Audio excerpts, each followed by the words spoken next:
Ok, bienvenidos a todos a un nuevo podcast. Un gustazo tenerles a todos acá otra vez. Y de nuevo, hoy estamos con dos amigos, don Fermín y don Emanuel.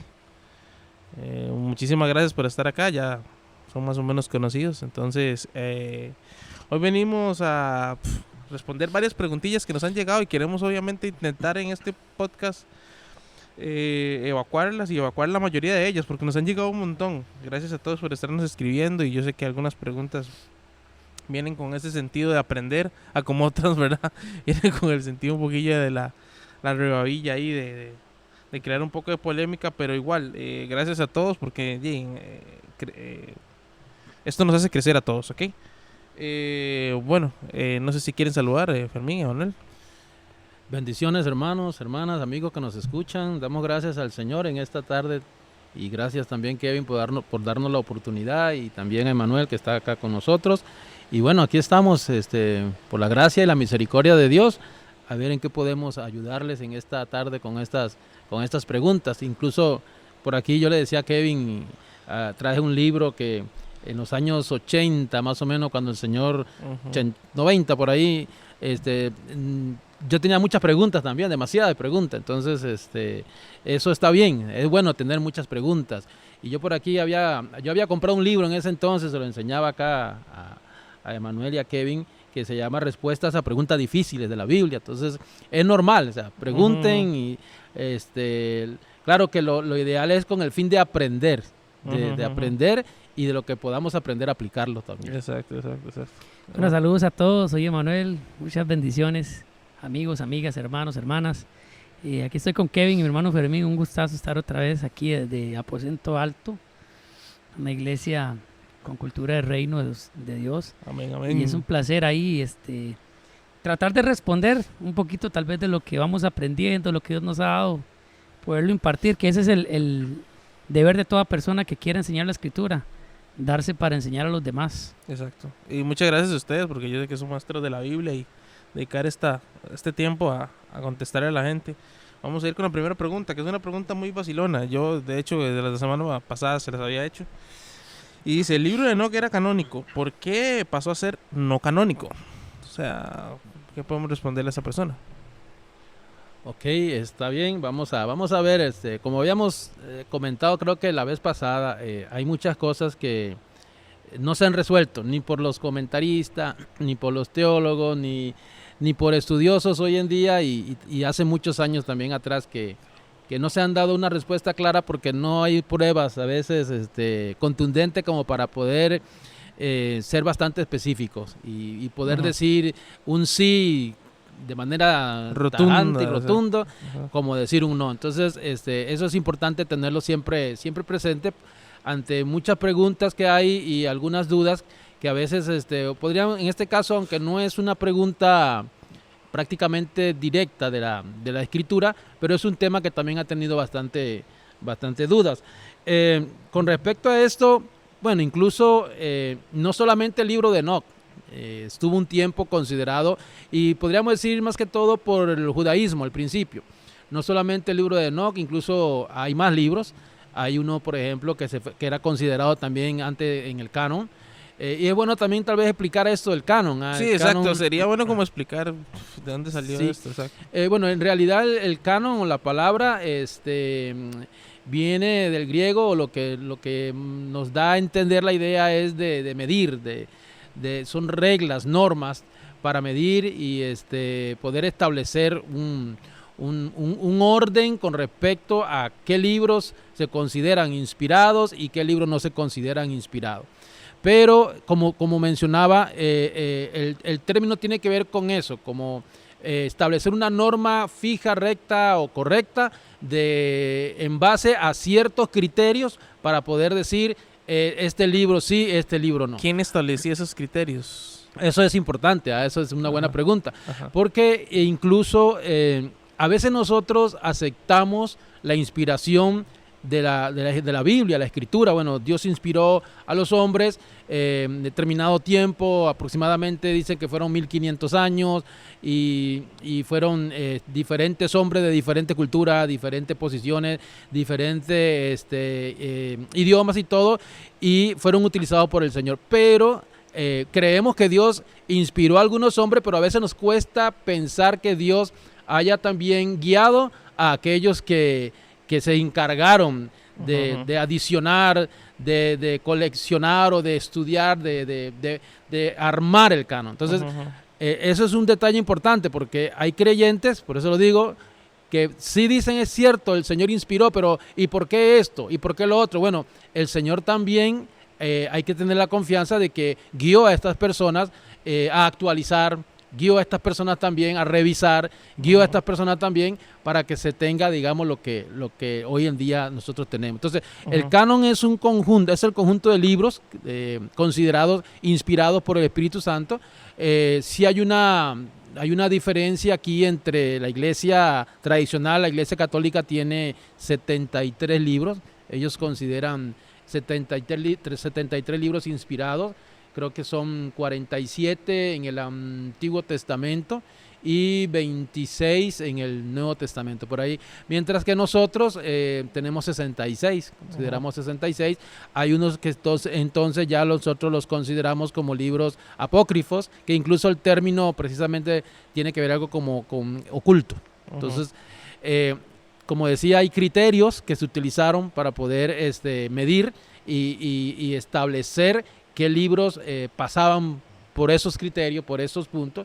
Entre ellos se tenía que conocer el autor, en cierta forma. Tal vez no el que lo escribió, pero sí existió la fe del autor, el lugar también. Habían ciertos puntos que se tomaban en cuenta para eso, para medir realmente que el libro fuese fiable, fuese confiable. El libro de Enoch, incluso dicen algunos, en los primeros años, algunos judíos, dice que al revisar el libro de Enoch encontraron que sus primeros textos eran una copia casi que textual de algunos libros de la ley, del Pentateuco. Entonces ya por ahí como que empezaron a ver, porque como alguien dijo, bueno, ¿quién escribió el libro de Enoch? Dijo alguien. Bueno, Enoch dijo alguien. Entonces, pero este libro de Enoch que nosotros tenemos no lo escribió Enoch. Ese es el punto. ¿Por qué no es considerado? Diría alguno, bueno, porque no lo escribió Enoch. Ahora, ¿cómo es que no lo escribió Enoch? Algunos lo que sacan o lo que enseñan es que fueron profecías, sueños, revelaciones que él tuvo. Algunos señalan que incluso fue Matusalén, que fue hijo de Enoch. Imagínate por dónde va esa cosa, que fue que lo recopiló y todas estas cosas. Bueno, eso en base a la tradición oral también. Exactamente. La tradición oral, que se transmitía de esa forma en ese entonces. Entonces, por ahí dicen que el libro tiene, yo lo he leído a veces por encima, el libro tiene algunas cosas que son un poquito como extrañas, ocultas, que no tienen como un poco de sentido. El libro narra el asunto de los Nefilim, de los ángeles caídos, de los demonios, narra un poco sobre, precisamente, habla del reinado milenial, incluso de Jesucristo, pero sí hubo muchas dudas. Estuvo igual que el libro de, como mencionaba, la ascensión de Isaías. Imagínate que también fue uno de los libros que estuvo considerado en un tiempo dentro ahí del canon, y fueron sacados al aplicar criterios, incluso, es más, el último, porque se han hecho muchos, el término se me olvida ahora, concilios, correcto.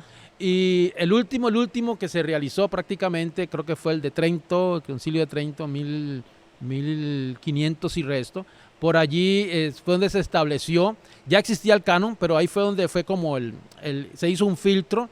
Incluso en la parte de la Iglesia Católica fue un traductor que tuvo que estudiar griego, hebreo y todo, San Jerónimo, conocido por la Iglesia Católica. Él fue uno de los que prácticamente dice que por mandato de uno de los papas, Damasceno, algo así, Damasano, él fue el que lo ordenó. Entonces de ahí sale la compilación y de ahí se estableció prácticamente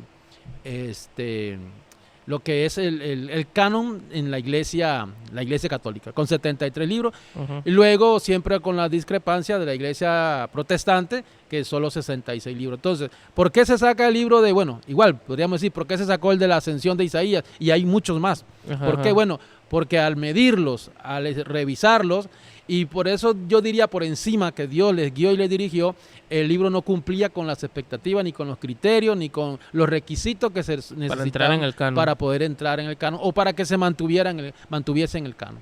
Ok. Sí, pues tiene razón el hermano completamente. En realidad la gente dice el libro de Enoc, pero son 5 libros. Son 5 libros en uno.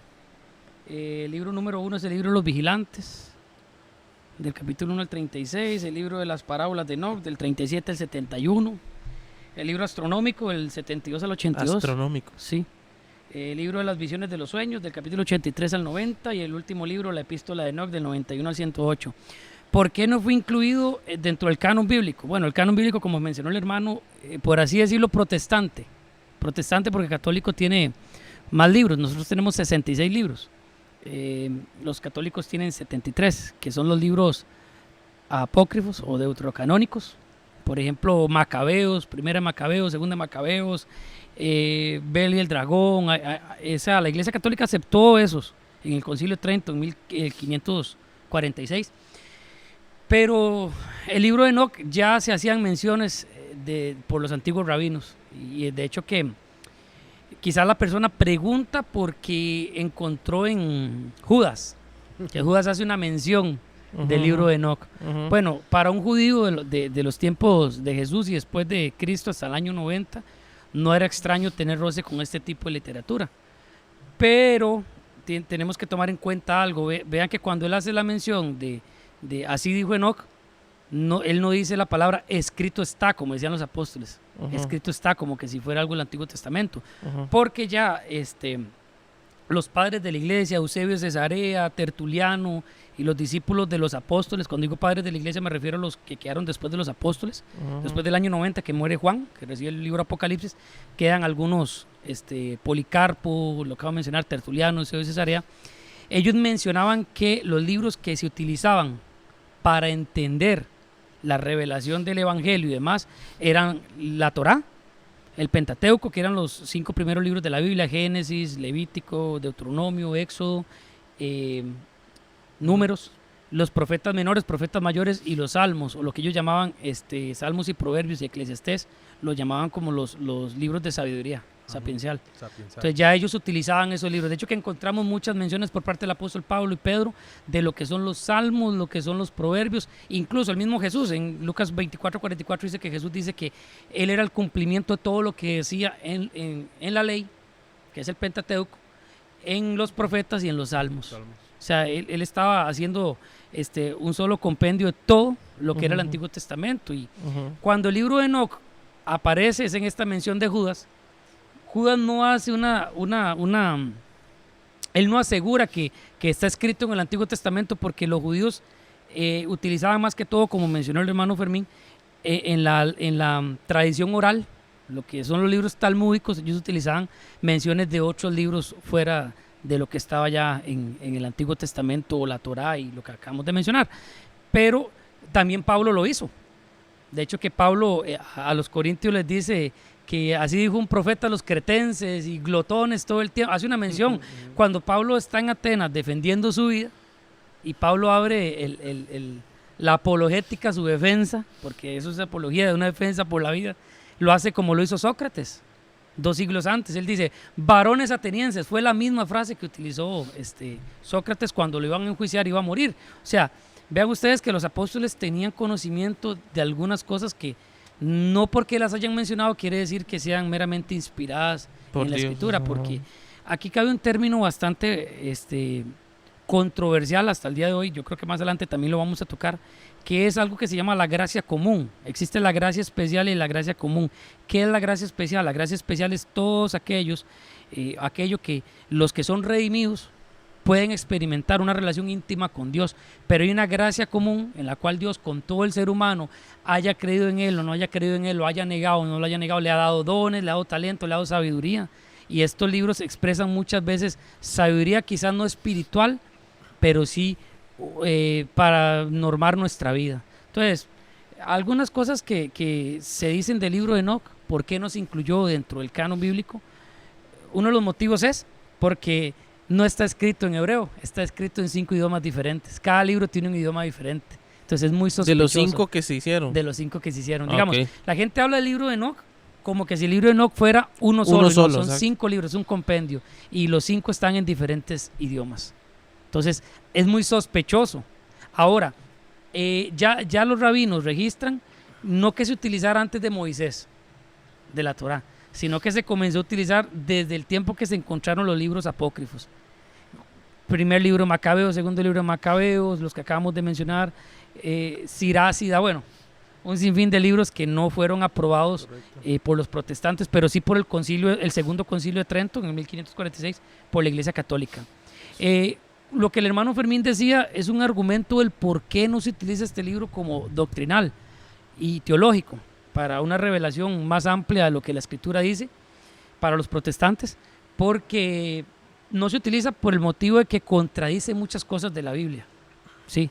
Por ejemplo, da detalles de aquellos nefilín que descendieron y le enseñaron a las mujeres a maquillarse. Yo leí los 5 libros, le enseñaron a las mujeres a maquillarse, le enseñaron las artes ocultas a los seres humanos, incluso cuando hablamos de artes ocultas estamos hablando de cosas... brujería, esas hechicería. Que le enseñaron a crear fuego. A crear fuego. Sí. Otra cosa que es bastante peligroso, decir que porque Judas es una mención del libro de Enoc, que si leemos el texto en su contexto, lo que Judas está diciendo, simplemente lo que Judas está diciendo es que Dios va a castigar a toda la maldad del ser humano malo. Entonces menciona a Enoc, quizás es porque él lo había leído y dijo, bueno, Sí, es que así dice lo dijo Enoc, como profetizó Enoc. como profetizó Enoc. Ujú, No dice, ujú. porque Sí, sí, escrito sí, sí, está. sí, exactamente. O sea, sí, no sí, está sí. diciendo que es inspirado, igual como Pablo cuando usa eso que mencionamos en 1 Corintios, ese dicho de un, no recuerdo ahorita el nombre de ese filósofo cretense, pero lo que tenemos que entender es que el libro de Enoc contradice muchas cosas de la Escritura, muchas, y entonces los argumentos del por qué no se incluyó yo creo que son muy claros.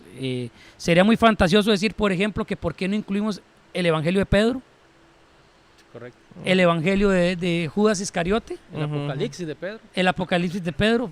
Incluso se dice que una vez que se cierra el canon con los 66 libros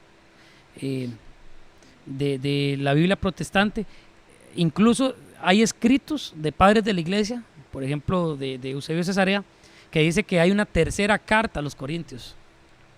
O la carta a los laudicenses.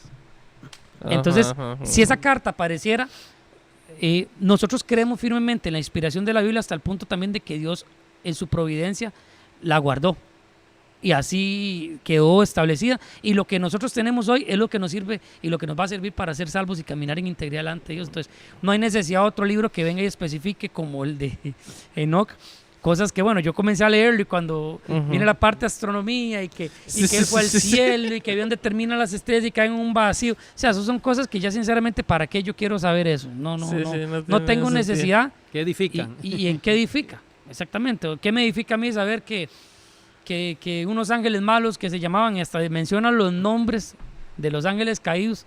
O sea, si la Biblia, los apóstoles no comienzan a decir, bueno, solo menciona a Gabriel y Miguel. No dice que otro se llamaba Rafael y otro se llamaba Sí, sí, sí. Supino.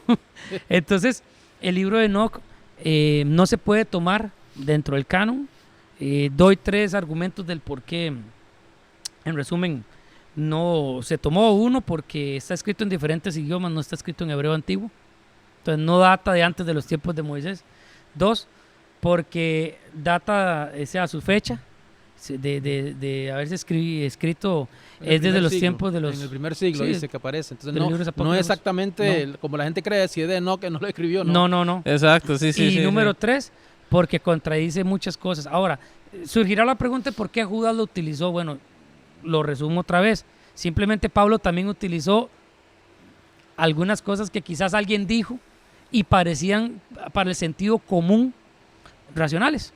Ujú, ujú. O sea, se podían razonar y pues vamos a pensarlo y es correcto. Entonces, quizás Judas lo que quiso decir fue, sí, el Señor sí o sí los va a destruir. Hasta hay sabiduría fuera del canon bíblico que quiere decir que va a ser así, punto. Porque lo que hablábamos en el podcast pasado, aún la creación nos manifiesta a Dios. Exacto, sí. Y Dios ha derramado su gracia común incluso sobre los científicos más ateos y sobre las personas letradas más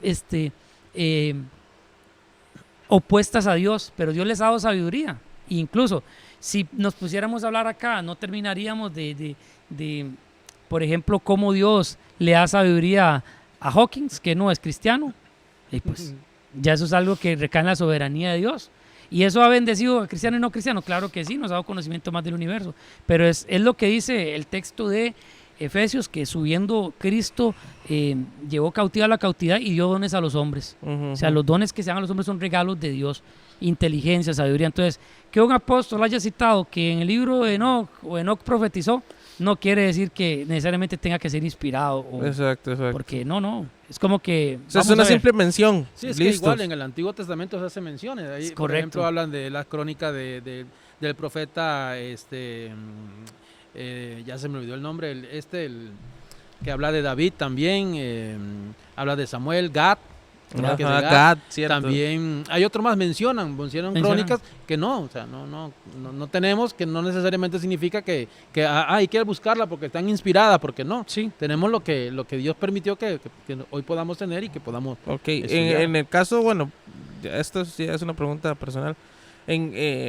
¿Cuándo se hace el canon protestante, digamos, de los 66 libros? Bueno, es que ¿O cómo se hace? ¿Cuándo más o menos? no hay como una fecha acertada por lo siguiente, vea. Tertuliano, Policarpo y los discípulos de los apóstoles, ellos dicen que ya en la iglesia primitiva se leían los textos del Antiguo Testamento. Correcto. Vea, esto es muy importante saberlo. Ellos vienen de un contexto judaico, los apóstoles eran judíos.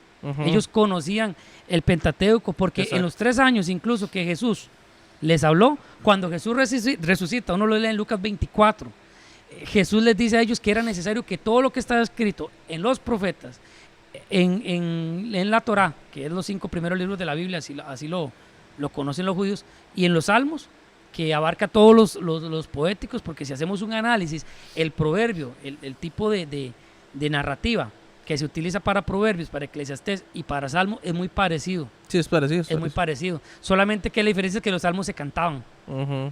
pero está escrito en prosa y es muy, muy parecido. Entonces Jesús dice que todo era necesario que se cumpliera en Él. Por eso cuando Cristo en la cruz dice consumado es, todos los sacrificios, todo lo que pasaba en el Antiguo Testamento, lo que estaba en la Torá, lo que estaban los profetas, todo se cumplió en Él.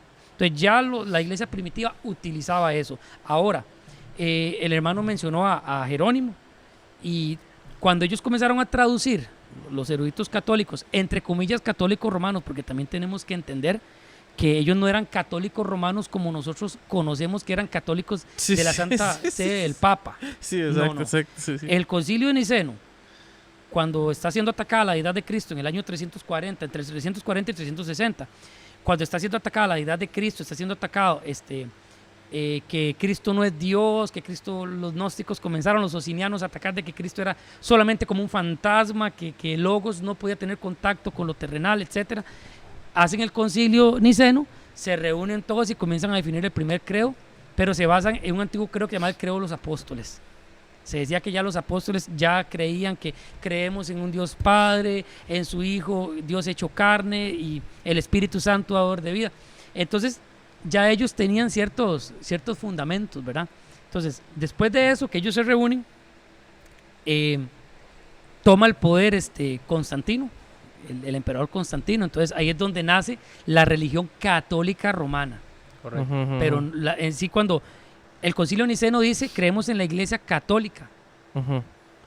La palabra católica quiere decir, en griego y también en latín, universal, ya no solamente de judíos, sino también de gentiles. Exacto. Entonces, el término católico nosotros lo hemos satanizado, Sí.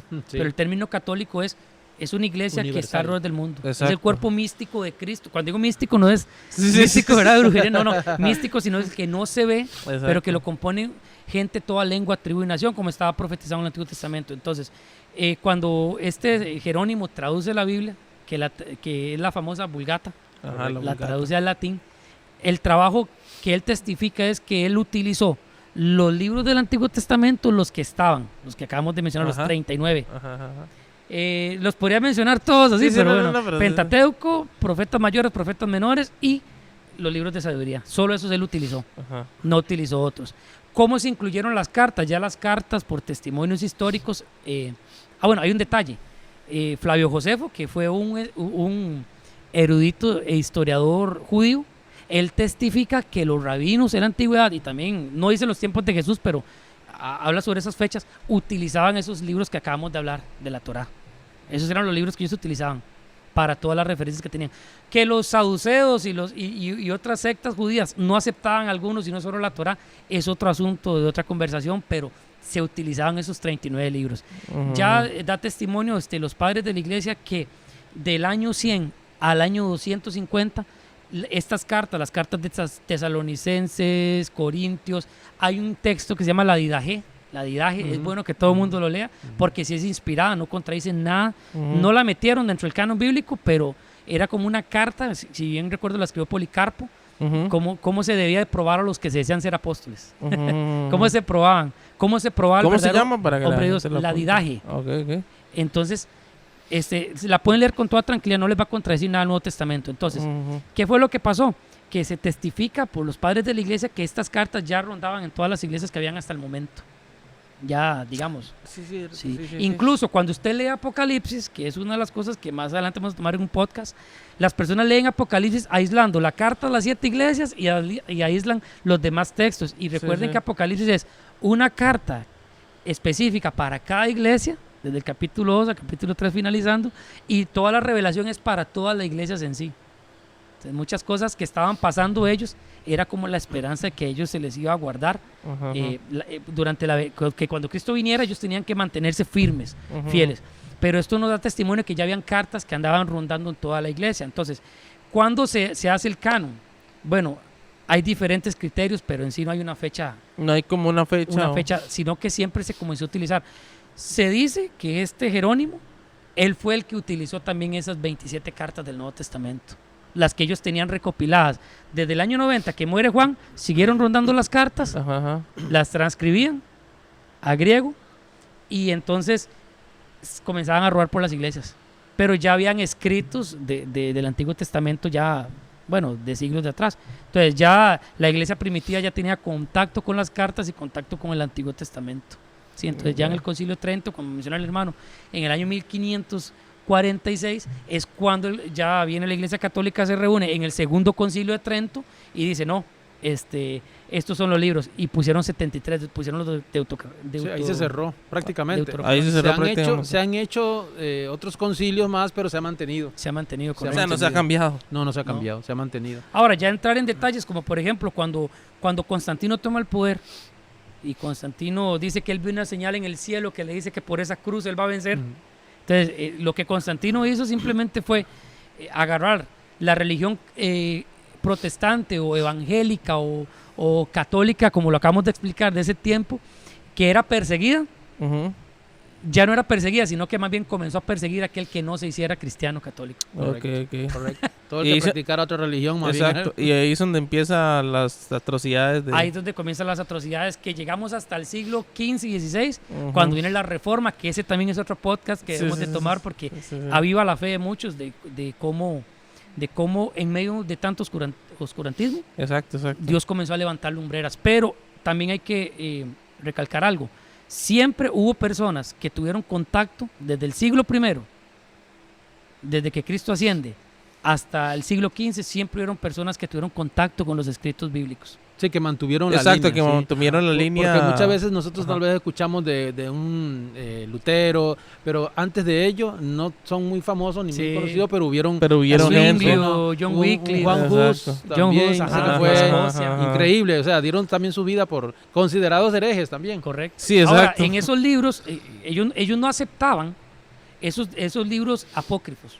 No, ellos solamente aceptaron los 66 libros de la Biblia que hoy tenemos, por así decirlo, protestante. Vamos a hacer una distinción entre protestante y católico romano. Ajá, exacto. Porque incluso la iglesia católica ortodoxa rusa y griega también tienen otros libros aparte de esos deuterocanónicos que tiene Incluso la iglesia en Etiopía, creo, en Egipto, por allá, ellos sí tienen todavía Enoch.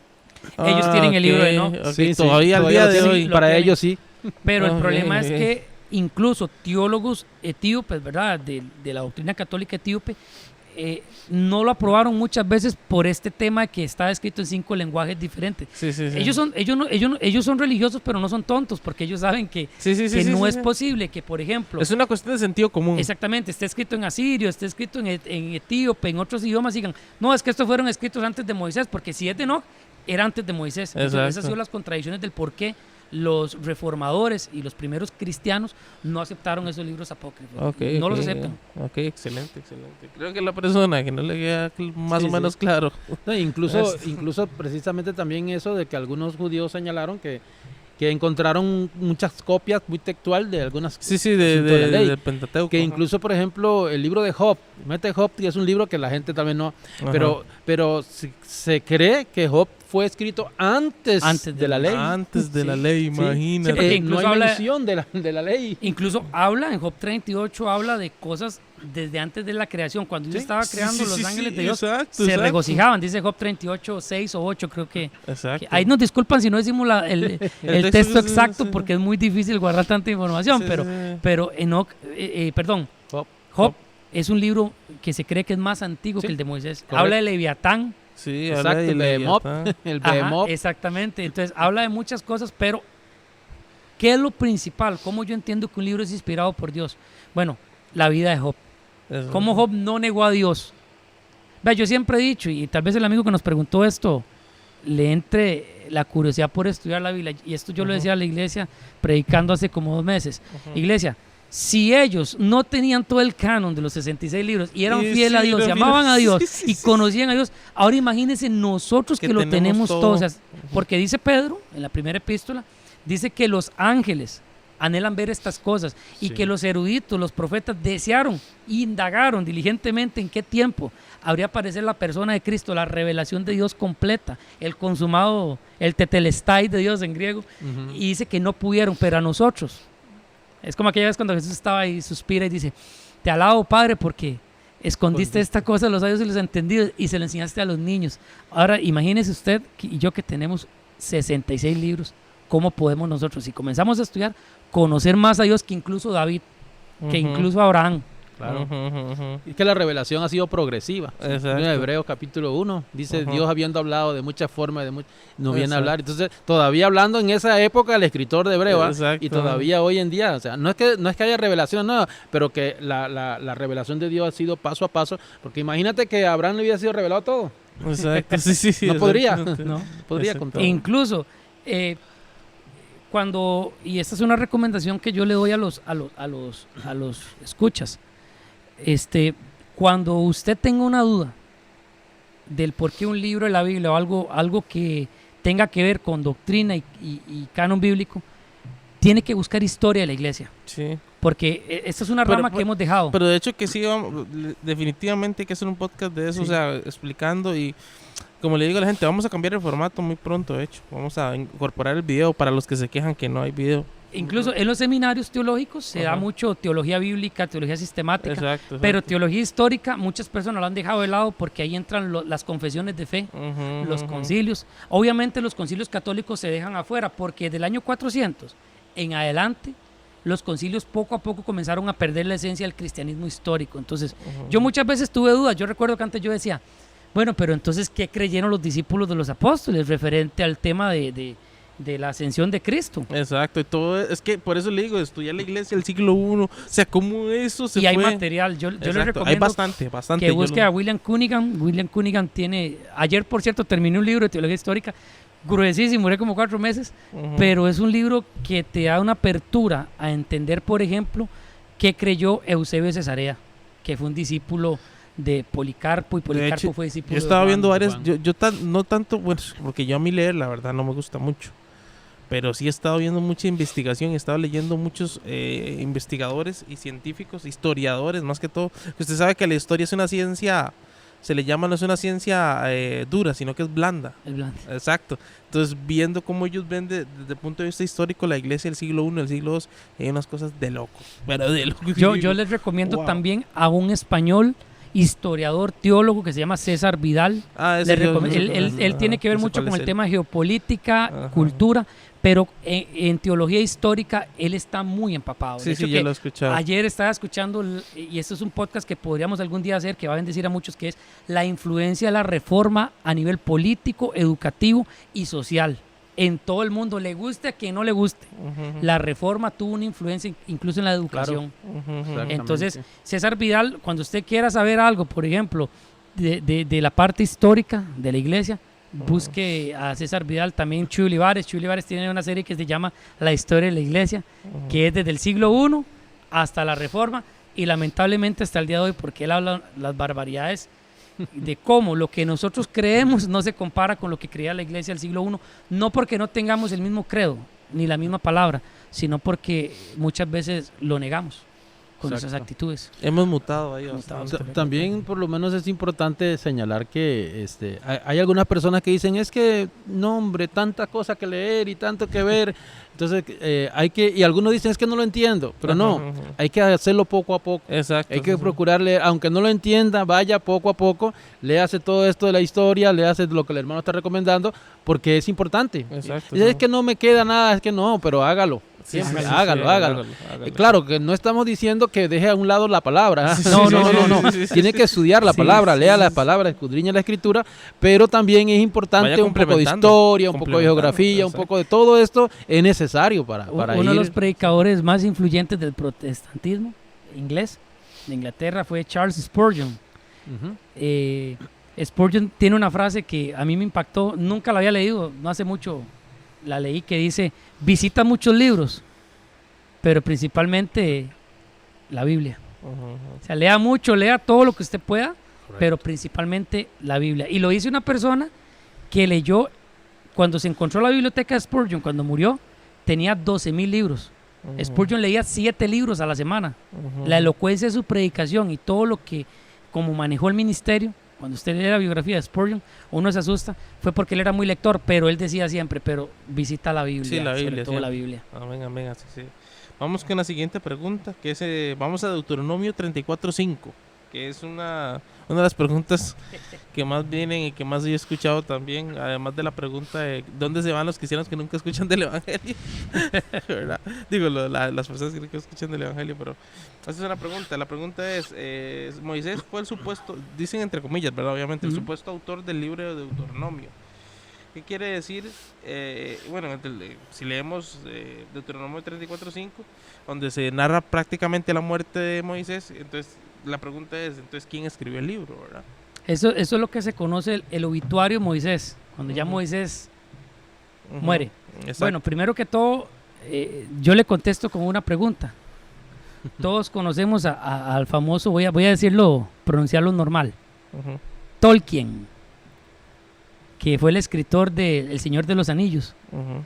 Hubieron unos libros que él no terminó, pero otro autor que estaba muy empapado de él los terminó. Y entonces terminó la serie de libros de Tolkien. Ajá.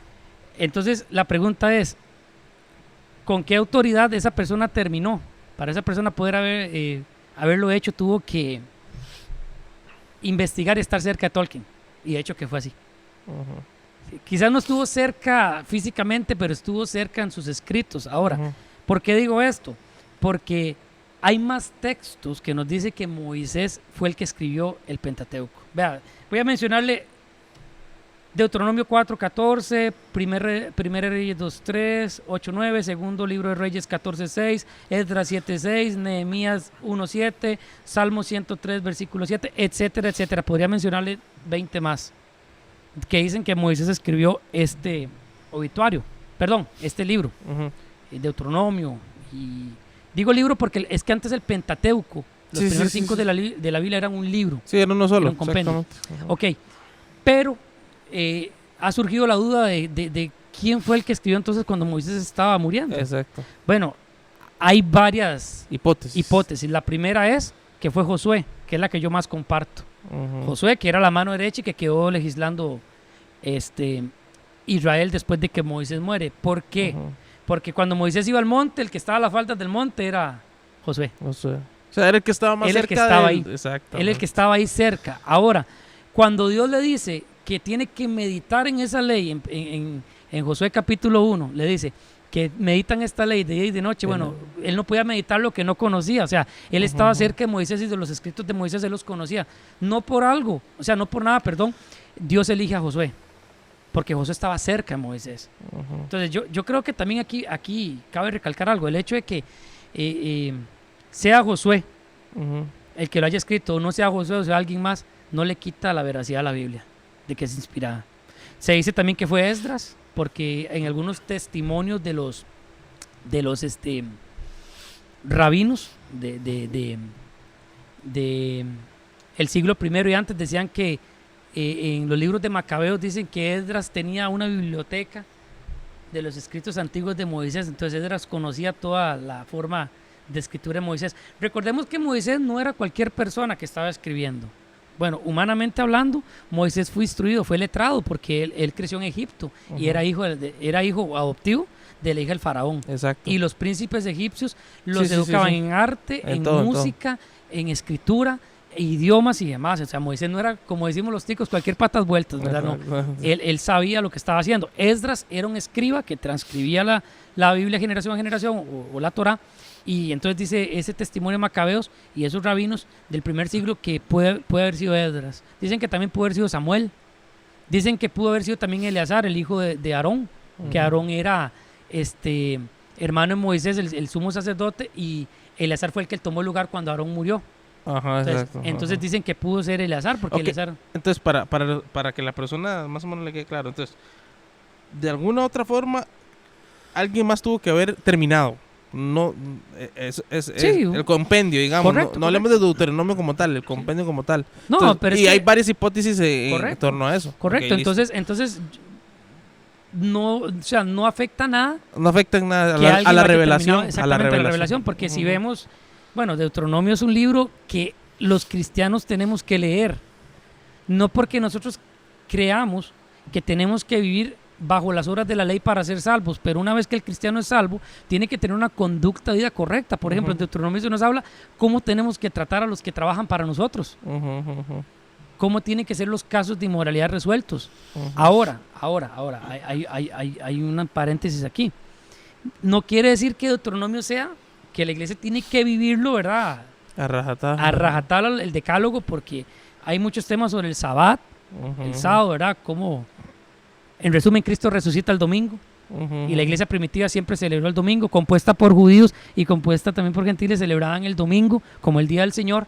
Todo eso tiene una interpretación, pero si la iglesia sí tiene que ver este libro como inspirado, no puede decir, bueno, es que alguien más escribió, entonces no fue Moisés, no, eso es como que alguien le añadió lo que hizo falta, como lo que le mencioné a Tolkien al inicio, o sea, alguien llegó y dijo, mira, yo conozco su tipo de escritura, y lo escribió, exacto. Simplemente, o sea, no... Yo conozco, y además de que conozco su tipo de escritura, conozco lo que pasó en realidad. Exactamente. Entonces, o sea, no voy a escribir algo que se me ocurrió. Yo personalmente, hermano Fermín y hermano Kevin, yo digo que fue Josué, porque Josué era el que estaba más cerca de Moisés. Más cerca, exacto. Y incluso cuando fueron a dejarlo al monte para que viera la espalda de Dios y ahí murió, exacto. Ahí iba Josué en todo ese embrollo, ¿verdad? Exacto. O sea, entonces yo digo que seguro...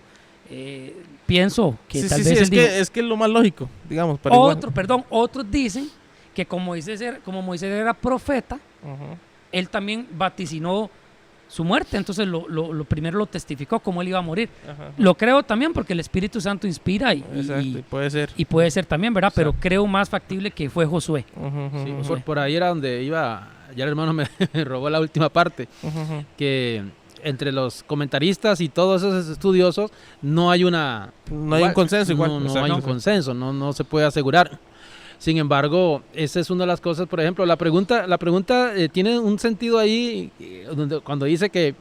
Como capciosa. Sí, Deuteronomio 34:5, ¿ok? Es el texto que dice, el Moisés es el supuesto autor del libro de Deuteronomio. Entonces, hablemos del libro y del capítulo.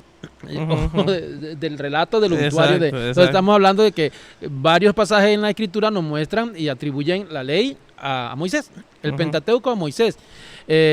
Cuando Jesús le dice a los fariseos, cuando están hablando del adulterio, dice, ¿qué les mandó Moisés? Exacto. Y cuando también está el relato de Lázaro que está en el seno de Abraham y le dice, manda ahí a alguien que le anuncie, y que le responde, tienen a Moisés. Entonces hablando que se le atribuye prácticamente a Moisés, pero sale la pregunta, ¿cómo Moisés pudo escribir algo que acerca de... Exacto. También podríamos preguntar, entonces, ¿cómo Moisés pudo escribir acerca del Génesis? Sí. Porque no estuvo, exactamente. Sí. Porque no estuvo. Entonces, por ahí podría ir la línea de que fue revelación, de que Dios le permitió conocer esto y de esa manera también poder ver. ¿Por qué no? Exactamente. Correcto, ¿por qué no? Si Dios es un Dios que todo lo puede revelar. O sea, si le reveló Génesis, es más, por favor, la Biblia dice que Moisés hablaba con Dios cara a cara, prácticamente. O sea, no, y vea qué vacilón, porque el género que tiene Deuteronomio es narrativo, histórico, pero también género literario que tiene, también viene un canto que Moisés hizo, también en prosa, viene en poesía, pero vea qué vacilón, irrumpe alguien en el versículo 5 y dice, y murió allí Moisés. Bueno, pues está redactando, quizás digamos que Moisés no lo pudo escribir, pero lo está redactando como fue. Exacto. Si la pregunta es capciosa, él estaba muerto, o sea, alguien, o sea, no porque alguien lo haya escrito, aparte Moisés quiere decir de que no es pasó inspirado, así. O sea, o que no sucedió así. Además de que exactamente. Yo me quedo con que fue Josué. Sí, yo creo también, lo más seguro era el discípulo, lo más seguro que puede haber sido Josué. Ahora, igual, por eso hablamos, la parte de la revelación, que Dios todo lo sabe. Jesús no habló de su muerte. Jesús nos explicó todo cómo iba a ser su muerte, todo lo detalló. Entonces, claro que lo escribieron los evangelistas, pero ya lo sabía todo, ya conocía todo. Entonces, con respecto a la parte de la revelación divina que pudo haber tenido Moisés acerca de eso, probablemente incluso Moisés le dijo a Josué, mira, así es que voy a morir, ¿sí? de esta forma moriré. Ahora, otros sostienen, además de que Eleazar, que Josué, de que Esdras, algunos sostienen que incluso Samuel... Algunos sostienen que pudo haber sido Samuel y le dan su base. Incluso, por ejemplo, y aquí tal vez también viene otra pregunta. Primera de Crónica 29. Vea lo que dice, y los hechos del rey David, primeros y postreros, dice la escritura aquí, están escritos en el libro de las historias, que es Crónicas, dice el libro de las Crónicas de Samuel.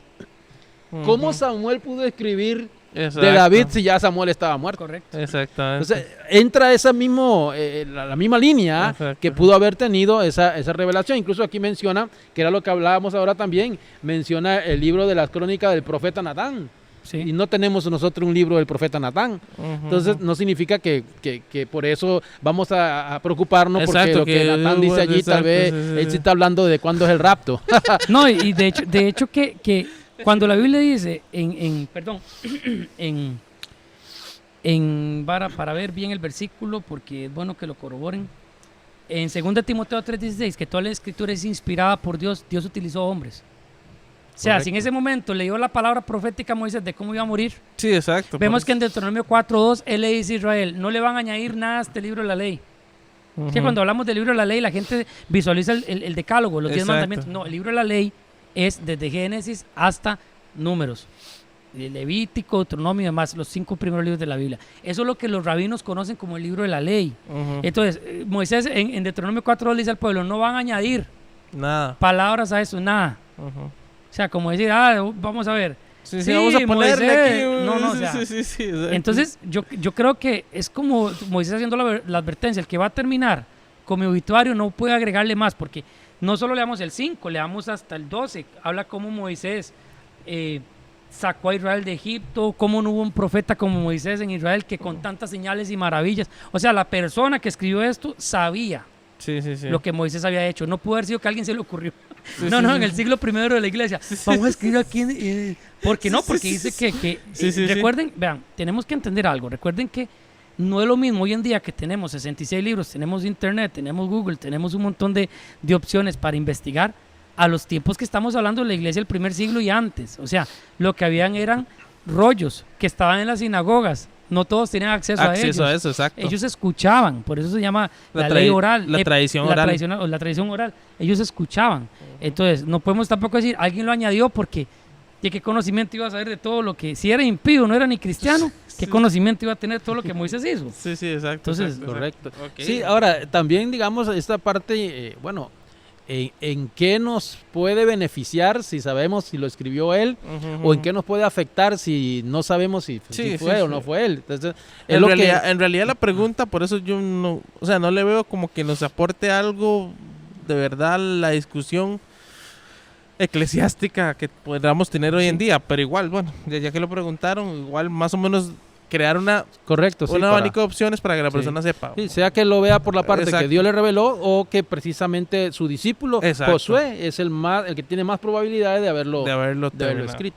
Ahora, yo digo, como al principio les decía, cada cosa, cada persona que metió la mano, por decirlo así, metió la mano en actualizar, en adicionar algo, fue guiado por el Señor también. Si creemos que Dios inspiró a hombres, también inspiró a esa persona y los guió a que podamos tener hoy lo que nosotros tenemos. O sea, no preocuparnos, como que dice, bueno, es que, porque cuando la Biblia habla de quien le quite, quien le añade, es allá en Apocalipsis. En Apocalipsis. Ujú, ujú, ujú, ujú. No, hermano, y yo leo desde Génesis hasta Apocalipsis y el mensaje que me da la Biblia es completamente verídico.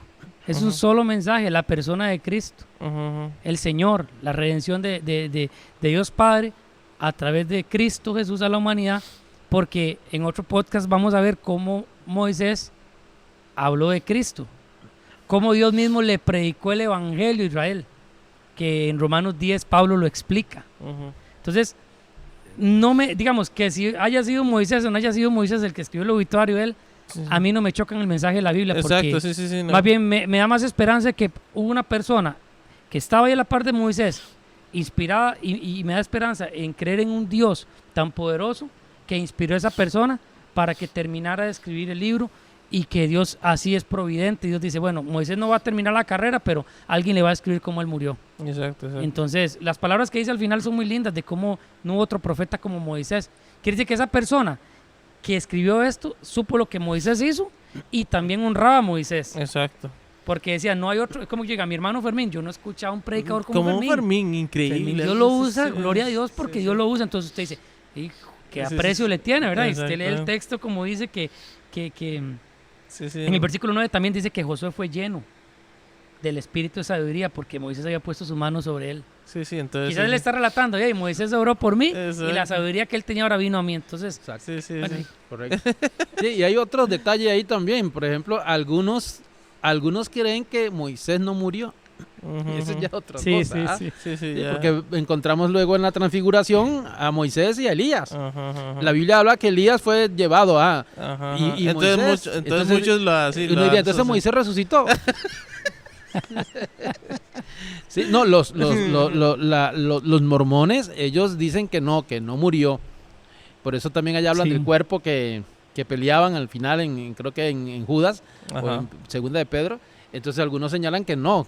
Pero ya eso es Sí. otra. Si aquí encontramos que murió y que fue hasta sepultado. Exacto, ya. No hay nada más que hacer. Exactamente. La pregunta que sigue, en Génesis 3.22, vamos a Génesis 3.22. La persona hace la pregunta y dice, ¿quiénes son nosotros? La palabra nosotros entre comillas. ¿A qué se refiere con la palabra nosotros? Entonces, vamos a leer Génesis 3.22 para que la gente le quede claro. Vamos a ver, Génesis. Vamos a buscarlo por aquí. Génesis 3:22. Ajá, Génesis 3.22. Dice, y dijo Jehová Dios, he aquí el hombre es como uno de nosotros, Ujú. sabiendo el bien y el mal. Ahora pues que no alargue su mano y tome también del árbol de la vida y coma y viva para siempre. La Ok. pregunta es, ¿a qué se refiere la palabra nosotros? ¿Quiénes eran nosotros? ¿Ok? Sí, en realidad, bueno, es interesante porque incluso el mismo término, la palabra aquí, digamos nosotros, es lo que se encuentra también en Génesis 1:26. exactamente. Ujú. Es el mismo. Y el mismo que se encuentra también después en Génesis 11:6. Es el mismo. Entonces, ahí se está hablando de Dios como plural, ¿ah? Entonces, Ujú. ahí Dios está diciendo, bueno, incluso, por aquí yo tengo que algunos, nosotros lo leemos así, pero algunos lo interpretan de esta forma. Y Ujú. me llamó la atención porque no le veo mucha... Algunos dicen que la interpretación sería así. Vamos a ver. Bueno, he aquí el hombre se ha vuelto como uno de nosotros. Esto no fue dicho con ironía, como comúnmente se supone, una expresión de sentimiento que podría haber convenido con la mente de Satanás o no con el carácter de Dios, pero fue dicho con profunda compasión. Las palabras deberían introducirse de esta forma: mirad lo que ha sido por el pecado del hombre, que era como uno de nosotros. Algunos, bueno, por ahí tiene su sentido, dice, formado al principio a nuestra imagen, un ser santo y feliz, qué triste su condición ahora. O sea, algún tipo de... En realidad el término nosotros se refiere, sí, a Dios en plural, y se está hablando de Dios, y entonces en plural igual se utiliza nosotros el término, entonces está refiriéndose a la Trinidad. A la Trinidad. Algunos han pensado que Dios está diciéndole a Satanás, mira, el hombre se volvió como nosotros. Algunos han pensado también desde ese punto de vista, pero no, el texto nos da más fuerza y más base para entender que se refiere a la Trinidad. A Dios. Mismo, sí. Y es más, el resultado de la desobediencia y en la condición en que el hombre estaba, porque lo sigue diciendo el texto, lo hubiera llevado a una situación donde hubiese tomado del árbol de la vida y no había más remedio. Entonces ahí el hombre llega a tener conciencia de lo malo. De allí, por eso, de alguna forma, no como Dios hubiese querido que el hombre conociera el mal, porque el hombre lo conoce a través de la desobediencia. Entonces Dios conoce lo bueno y lo malo. Entonces el hombre allí, al hacer esto, por eso el término, por eso ha llegado a ser igual a nosotros, tiene conciencia también de lo que es malo y de lo que es bueno. Desde esa perspectiva, porque en realidad por ahí hay un escritor que, por ejemplo, Watchman Nee, él habla un poco de esto en lo que es autoridad espiritual, y él señala que no fue la forma correcta de que el hombre pudiera tener el conocimiento. ¿Por qué? Porque nosotros los seres humanos le llamamos a lo bueno malo y a lo malo bueno. Entonces el punto de vista por la condición del pecado no nos lleva a nosotros mismos a identificar a veces lo que realmente es justo, y podemos atribuir a algo que no es justo, que es justo, o que es injusto y que es justo. Exacto. De hecho que la palabra en griega en hebreo nosotros es plural, igual que en español. La persona que pregunta esto quizás, si tiene dudas sobre la Trinidad, pues esta no es la única mención que se hace sobre nosotros, porque como dijo el hermano, en Génesis 1, cuando Dios crea al hombre, dice, hagamos al hombre a nuestra imagen, nuestra, o sea, como nosotros somos. Correcto. Cuando el ser humano es formado, ya entramos aquí en teología natural, cuando el hombre es formado físicamente y Dios sopla aliento de vida sobre el hombre, pues el hombre era como decir un muñeco de barro, pero no tenía vida hasta que Dios sopla vida sobre el hombre y recibe espíritu de vida. Entonces ahí fue cuando ya Adán era un ser viviente. ¿Por qué dice que es imagen y semejanza de Dios? No conocía la maldad, el hombre no conocía la maldad, el hombre era completamente inocente, no tenía él no tenía ningún parámetro que le indicara dentro de él, en su interior, como nosotros tenemos hoy en día. Yo sé que robar es malo, o sea, él ni tan siquiera tenía esa sensación, porque él era puro. Conciencia. Su conciencia era completamente santa, pura. Entonces Dios, por eso dice, hagámoslo a nuestra imagen. O sea, Dios es completamente puro, el hombre no tenía pecado. El hombre era idéntico a Dios en el aspecto de lo que llamamos atributos comunicables. Hay atributos comunicables, pero hay otros que son incomunicables. ¿Qué son atributos comunicables? Los atributos comunicables es como que Dios es trascendente, Él es inigualable. Ese es un atributo incomunicable, porque nadie puede ser como Dios. Una vez yo le hacía la pregunta a mi esposa y le decía, amor, ¿qué se parece más a Dios? ¿Un ángel, un querubín o un gusano? Y mi esposa me decía, ninguno de los dos. ¿Por qué? Le digo, porque Dios es incomparable, Él es trascendente. Entonces, ese es un atributo incomunicable, Dios no lo puede transmitir al ser humano, pero vemos que la inocencia y la santidad sí la transmitió al hombre. Ahora hablamos de la santidad del conocimiento entre el bien y el mal, porque la santidad completa de Dios, pues obviamente nadie la va a tener, porque Él es 3 veces santo. Ahora, cuando dice, es como uno de nosotros, fue lo que el hermano explicó. ya el hombre podía entender qué estaba mal y qué estaba bien. Ya él entendía, bueno, esto sí está mal, pequé. O sea, el hombre usó su libre albedrío en un tema, lo que fue escoger el bien y el mal. Lo escogió. Lo escogió. Porque él dijo, el hombre y la mujer, si querían, no mordían la manzana. Porque dígame, ellos fueron tentados. No era manzana. Bueno, la manzana. La manzana. El fruto. El melocotón. Digamos que era un higo. Sí, sí.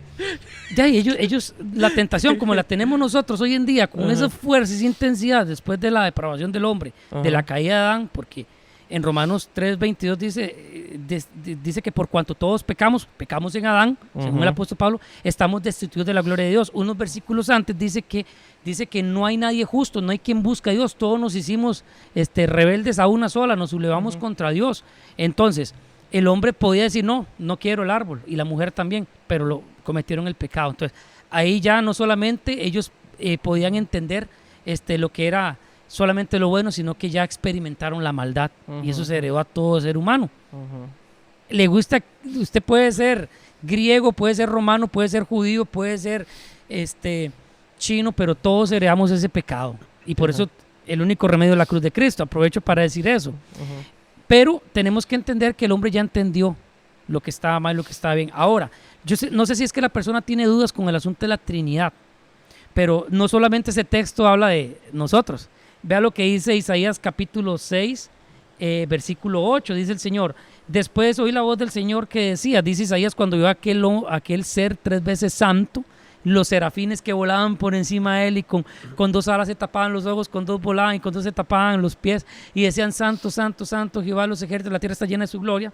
Oiga lo que dice el Señor después de toda la visión de que santifica a Isaías. ¿A quién enviaré y quién irá por nosotros? Entonces dice que Isaías responde, heme aquí, envíame a mí. Cuando usted analiza el texto de Isaías 6 con un poquito de lupa hermenéutica, se da cuenta que Isaías tiene un encuentro no solamente con Yahweh, tiene un encuentro con Cristo mismo. Porque en el Evangelio según San Juan, Juan dice, Isaías vio su gloria hablando de Cristo. Exacto, correcto. Hay un encuentro y después vamos a hablar de este tema porque esto edifica mucho, pero vemos que la persona que nos pregunta esto quizás tenga duda con la Trinidad. Bueno, no pudo haber dicho, hagamos al hombre a nuestra imagen, por ejemplo, los ángeles. Ok, sí, a los ángeles, porque los que conocieron el pecado antes fueron los ángeles que se rebelaron contra Dios. Exacto. ¿Ok? ¿Qué tiene que ver esto? O sea, Dios creó a Satanás, en eso era Lucifer, se rebela contra Dios, engaña a la tercera parte de los ejércitos del cielo, de los ángeles del cielo. ¿Ok? Entonces, si decimos que Dios llega y dice en Génesis, hagamos al hombre en nuestra imagen, y le está hablando a los ángeles, como dicen los judíos, o los que son judíos mesiánicos, que se les ha metido esa locura. No, es que Dios está hablando de los ángeles, no. Porque primero que todo, los ángeles, ahí, comparando con el huerto del Edén, no va el tema del libre albedrío. Sí, además que también en la Biblia, tanto en Job, creo que en uno de los salmos también, cuando se habla de los ángeles, se hablan como hijos de Dios. Como hijos de Dios. ¿Cómo le va a decir Dios a los hijos, hagamos? Sí, exactamente. No, o sea, tenía que ser algo meramente idéntico en atributos comunicables a Dios. ¿Por qué yo digo esto, atributos comunicables? Vea, eso es un tema que es importante saberlo. Adán era perfecto, su espíritu era perfecto, Dios fue el que sopló su mismo espíritu sobre él. Cuando venimos a la cruz, Dios sopla su espíritu sobre nosotros. Si el hermano que nos pregunta eso tiene dudas con la Trinidad, pues le acabo de mencionar Isaías 6. También cuando Jesús se bautiza, Jesús, el Dios hecho carne, sube de las aguas, el Espíritu Santo viene en forma de paloma y desde el cielo se escucha la voz del Padre diciendo, este es mi hijo amado en el cual tengo complacencia. Ahí está la Trinidad. Sí, en el Antiguo Testamento como en el Nuevo Testamento hay una cantidad de textos que muestran, es más, no solo en el mismo momento, sino donde se le atribuye al Padre lo mismo que el Hijo, y al Espíritu lo mismo que el Padre, y al Espíritu lo mismo que el Hijo, y así. Hay muchos textos con respecto y se dice también bautizándolos en el nombre del Padre, del Hijo y del Espíritu Santo. Entonces, vean que la fórmula es Trinidad. Cuando toquemos el tema de los concilios siempre, primitivos, siempre dijeron Dios Padre, Dios Hijo y Dios Espíritu. Ok. 3 en persona, pero 1 en esencia. Yo sé que es muy difícil de entenderlo. Créame que las mentes más teológicas y eruditas de nuestra cristiandad no han podido entender este misterio. Correcto. Incluso Sí, sí. se han caído en absurdos teológicos trinitarios de decir, por ejemplo, atribuirle cosas que Dios en su revelación solamente le atribuyó al Hijo. Por ejemplo, el Salmo 2. Ahorita vamos a hablar sobre la otra pregunta que viene. Sobre el Salmo 2 de cómo el Señor le entrega a las naciones a Cristo. Cómo en Apocalipsis 4 y 5 se confirma. Pero yo no puedo decir, por ejemplo, que el Padre le entregó las naciones al Espíritu Santo. Exacto. Aunque son la misma esencia, pero hay una diferencia en funciones Correcto. que tenemos que respetar. Porque por ahí hay una canción, y lo voy a decir aquí, Tírala. hay una canción que contiene una herejía. Y es una canción que yo sé que ha sido bendición para muchos. Yo cuando la he cantado, le he cambiado la letra. Porque es de mucha bendición. El Espíritu Santo es adorado porque Él es el dador de vida y Él es Dios en esencia. Entonces recuerden esta frase. Una persona, pero 3. ¿Okay? Entonces, hay una parte donde hay una canción que dice, bienvenido, y Espíritu Santo. Hay una parte donde lo llama Padre Omnipotente. Exacto. De gracia, hay que tener omnipotente, de gracia y amor. Sí, hay que tener mucho cuidado porque ahí se le está atribuyendo Sí. una función que la Escritura no revela. Por ejemplo, sí, adoramos al Espíritu Santo porque Él es Dios, porque Él es el dador de vida, Él estaba en el principio y Cristo lo dio. Cristo nos dijo que Él iba a glorificar la obra, San Juan 16, que Cristo hizo en la cruz. Pero hay que tener mucho cuidado en el tema de atribuirle cosas a una persona, a la Trinidad, que no le corresponde. Entonces, por ejemplo, cuando la palabra dice orando en el Espíritu, Pablo dice, en griego quiere decir dentro de la atmósfera, dentro de la persona del Espíritu Santo. Pero yo he escuchado personas decir, Espíritu Santo, te pido que me des una casa. Entonces ya esa oración perturba un poco la Escritura y hay que tener mucho cuidado. Tenemos que mantenernos ortodoxos en estos temas. Entonces, la Trinidad es una revelación bendita. El hermano que nos hace esta pregunta seguro tiene dudas a quién Dios le dijo. Pues le dijo al Padre, se lo dijo el Padre, el Hijo y el Espíritu Santo. Hagamos al hombre en nuestra imagen. En ¿Por nuestra qué? imagen. Correcto. Porque nosotros somos espíritu, Eclesiastés lo dice, nosotros somos cuerpo, el Hijo se encarnó, Dios se hizo carne, Filipenses capítulo 2 del versículo 6 al 11, San Juan capítulo 1 versículo 1, Apocalipsis 1 dice que el verbo, Dios, era en el principio, Él se hizo carne, Cristo se hizo carne, y nosotros tenemos la parte que conecta directamente con Dios. Dice que ellos adorarán al Padre en espíritu y en verdad. Porque lamentablemente la carne, dice Jesús, oren muchachos, le dice a los discípulos, porque el espíritu está dispuesto, pero la carne Es débil. es débil. Entonces, Sí. Incluso esto de la Trinidad que por mucho tiempo se explicó y se trató es algo sobrenatural, es Sí. algo que sale de nuestra mente. Sí, no, es Y un poco inexplicable, digamos. Sí, y mucha no podemos gente entenderlo. utilizó el ejemplo para explicarlo del agua, que estado líquido, que estado, pero no aplica, Sí, no no aplica. aplica. porque cambia el estado, Exacto. pero él no cambia Él su no estado. cambia, no cambia su exacto. estado. Y muchas veces se explicó de esa forma y mucha gente por ahí trató de captarlo, pero cuando ya lo examinamos bien, él no cambia, él sigue siendo Dios. Así De hecho, que cuando estudiamos la confesión de Westminster, el Sínodo de Dort, ellos explican muy bien la Trinidad. Y la frase que siempre utilizaron fue la ortodoxia apostólica que decía, digamos, así como haciendo un aforismo de nosotros, un dicho así más concreto es, uno en esencia, 3 en persona. O sea, es una sola esencia, son 3 en persona. Lo que el hermano decía sobre el H2O, todo el mundo lo ha utilizado, no aplica. Sí, no aplica tampoco lo del reflejo de un diamante, que diferentes, no aplica tampoco. Aplica solamente que Dios se reveló en 3 personas con diferentes funciones, según lo que la Escritura nos dice que cada uno tiene su función. Porque vean, perdón, pero hay personas que hablan que hoy por hoy la iglesia debería enfocarse en temas como motivar a los demás, la motivación. Han salido muchos coaches cristianos y demás, y con todo el respeto, si alguien practica eso, se lo quiere decir en el amor de Cristo, el mensaje es meramente cristocéntrico porque Dios en toda la Escritura la encerró, la sabiduría del conocimiento, Colosenses 2 lo dice, en la persona de Cristo. El mensaje es, el ser humano necesita la salvación, y solamente Cristo se la puede dar. Y no se enfoca en que usted lo merece, no, es que es gracia, es un regalo. No, y lo contrario, y si no, se pierde. Se Y pierde. si no se Así pierde, hay que exacto. decirlo. Sí. Porque el evangelio son buenas nuevas para el que cree, para el que no cree, Sí. no son nada buenas. ¿Ah? Así es. Exactamente.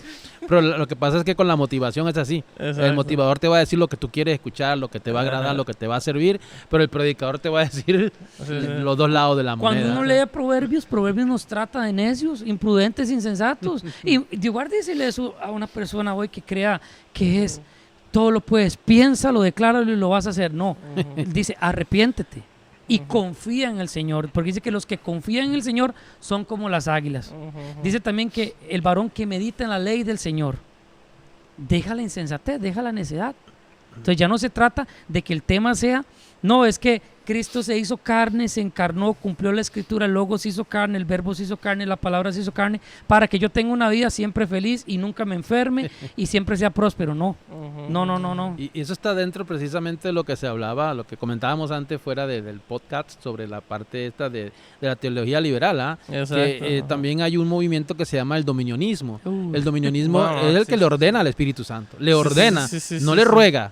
Le ordena, y ahí es donde entra, y bueno, y Y es Dios que, quiera claro, que sí, los hermanos que nos escuchen no se sientan mal, pero yo sí creo que se puede declarar, pero se puede declarar de acuerdo a la palabra, A la palabra Exacto, de acuerdo a lo que exacto. Dios mostró. Exacto. Pero ahí No- usted no a encuentra mis antojos, sí, lo mucha que yo gente quiero. declarando cosas o decretando. Decretando. No. Decretando. Por eso cuando venga el podcast de textos fuera de contexto, Sí, eso lo vamos a hacer. aquí va a salir, pero espuma y llamas y fuego, porque es muy difícil cuando Dios te siente y te dice, necesito que aprendas como yo escribí mi palabra. Ujú. Y a mí me pasó cuando, qué vergüenza, a mí me pasó cuando yo creía que la Trinidad era algo muy, muy laxo, muy flojo, como que, o sea, en mi pensamiento sobre la Trinidad yo decía, sí, Dios Padre, Dios Hijo y Dios Espíritu Santo, pero no entendía cómo honrar al Padre, cómo honrar al Hijo y cómo honrar al Espíritu.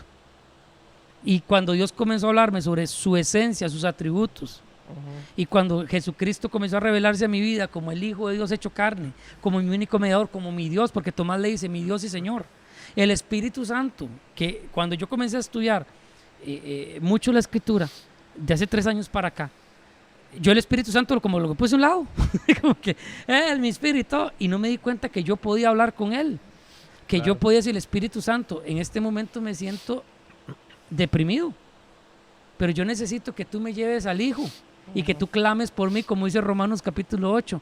Y esto pasa cuando Dios te siente y te hace ver, lo que usted sabe no es nada, usted no entiende nada. Y yo sé que tal vez muchos se van a sentir, estos hermanos, ¿qué me van a enseñar a mí? ¿Qué me van a explicar? Bueno, nosotros no, pero el Señor sí tiene mucho que enseñarnos.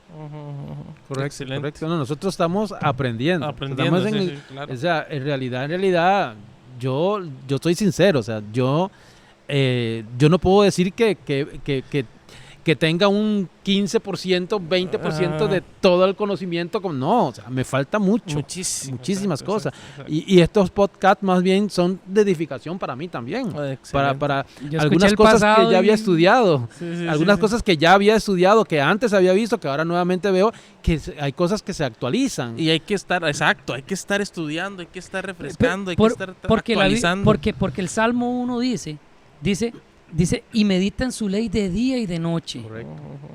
Yo no puedo conocer a Dios si no es a través de la Escritura y tengo que meditarla. Y meditar no es... Sí, también lleva el bienaventurado, el varón, la mención, porque la fe viene por el oír y el oír la palabra de Dios. Hay que decirla, escucharla para que nuestra fe crezca. Pero Kevin, si yo no medito en la palabra, no crezco. Sí, exacto. Tiene que ser constantemente. Sí, exacto. Vea, hay cristianos que a veces abren la Biblia una vez a la semana. Y nos hemos acostumbrado a escuchar predicaciones.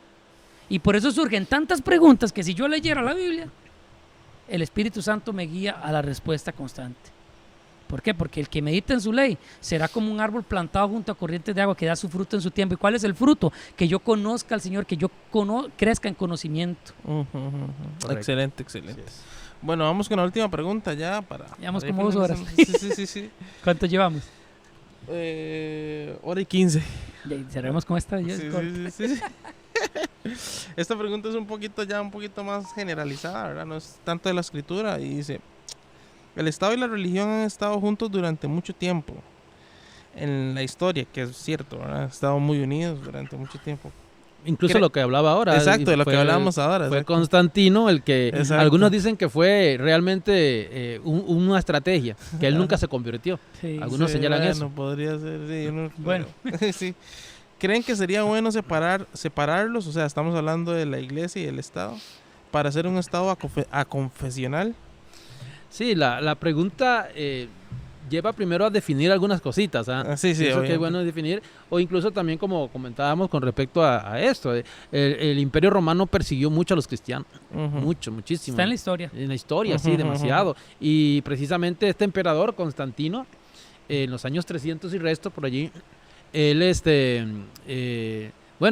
se hizo un tipo de concilio, se hizo un tipo de reunión donde estuvieron también otros emperadores, y allí se tomó esa decisión de una manera así como sorpresa. Y él dice que él cree en Dios también y se convierte al Señor. Sí. Se convierte al Señor. Es más, que tuvo cierta revelación. Una visión. Una visión, correcto.